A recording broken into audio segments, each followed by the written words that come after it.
Hello to all you lovely boys and girls out there. Welcome to Camilla Towers, to my study. I'm a bit low, aren't I, in this seat? Never mind. Yellow pages anywhere? Can we get yellow pages? No?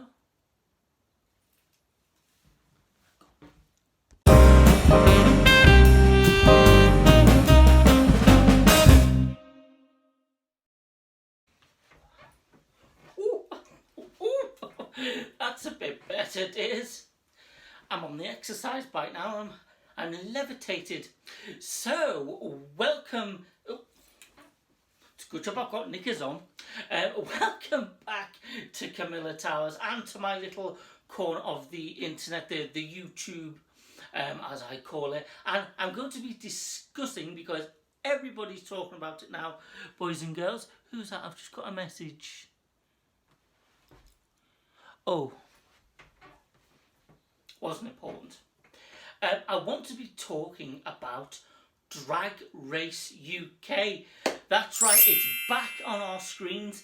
BBC 3 at 7 o'clock on a Wednesday afternoon. Millions have tuned into it. I say millions, it's probably thousands really, but you get the gist. And it's been a great series so far. 12 fabulous queens have gone into the RuPaul Drag Race competition.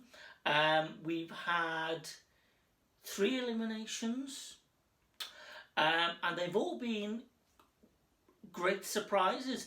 The first elimination I didn't see at all. That was Mr. Joe Black. And if anybody knows anything about the Brighton drag cabaret scene, they will know that Joe's been performing in Brighton for quite some time. So it was quite a shock to see him go out first. But there we have it. And then the second elimination was Cherry Valentine. Oh, wasn't she fabulous? But again, nobody expected that. And then last week we saw, I can't remember, Tace, that was her name.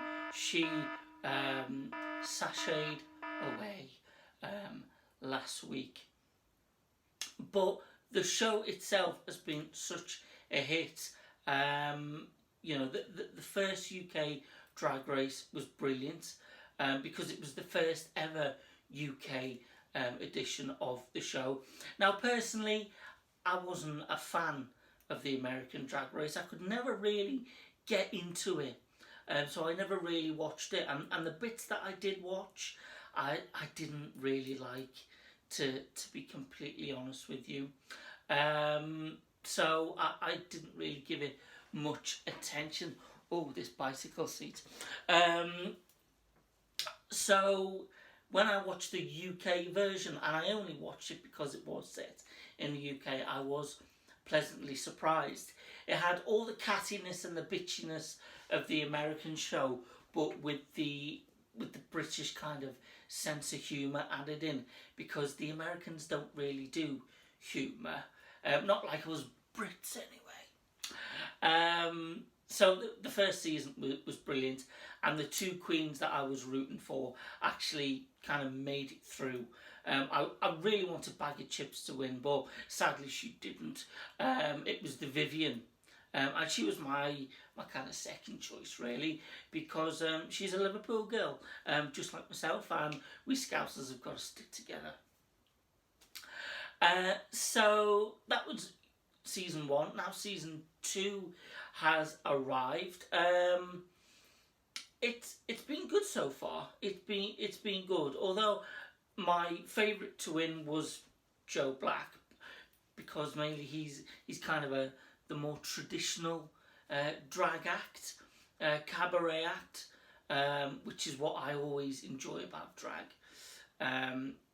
He got through. So now I really don't know who I'd be rooting for, but I suppose if I had to choose one at this stage, it would be Lawrence Chaney, because I think he's quite funny. And again, she's more of a cabaret style drag artist. A lot of the other queens are kind of like, you know, beauty queens and Instagram kind of queens with flawless makeup and, you know, outfits that transform them from kind of young men into young women, you know. So that's kind of, that's the calibre that we've got. But this week's show kind of brought a tear to my eye, really, because we had Ginny Lemon and Bimini Boulash, or Bomboulash, Bimini Goulash, anyway, I think we know who I mean.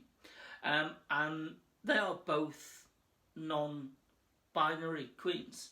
And they told their story in quite a heartfelt, candid way on last week's show, which had never been done before, as far as I'm aware. And I just thought it was just a really positive thing to witness. And it just makes you think that there's so many people that make up this madcap world that we're in. We're not all the same. We're all different, and that's a good thing. And I think we should start celebrating our differences a lot more, rather than trying to make enemies out of people because of their differences. So that's basically what I wanted to talk about, really. Was that their story, Ginny's and Bimini's story, was really inspirational, and I think it struck a positive note with a lot of people. And I think if more people can be as open and as honest and as accepting as they have been, then I think that would be brilliant. And if people could just accept other people for who they are, that would be even better, rather than giving them a hard time. So, you know, we're living in very troubled times, and I don't want to make this all doom and gloom, but we are living in troubled times. Things are very difficult for a lot of us at the moment.